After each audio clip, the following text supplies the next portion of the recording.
Hello mga guys, may ikikwento akong iba sa inyo. May mag-amang magsasaka. Nag-harvest sila ng kanilang mais.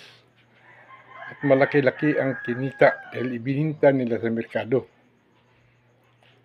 Naglambing yung anak na lalaki. Sabi niya, Tay, malaki-laki din naman ang kinita natin. Pwede makahingi. Gusto ko sana magturjak ng babae. Sabi niya, babae, oo. Sabi ng ama, oo, sige. Diyan lang sa bayan, pumunta ka dyan, maraming mayarang babae dyan. Eh di binigyan. Umalis yung bata.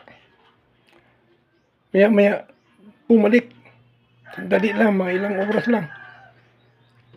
Sabi ng ama, oh, ang dali mo naman. Saan ka ba, mami? Saan ka ba ng babae? Sabi ng anak niya, diyan lang, oh, malapit lang. Diyan kay Lula. Si Lula. Sabi ng ama, luko mo. Eh, bakit yan kay Lula mo eh? Ina ko yun eh. Ina ko yun. Sabi ng anak, ay nasasaktan din pala kayo itay eh. Eh ganun yung ginawa mo sa ina ko eh.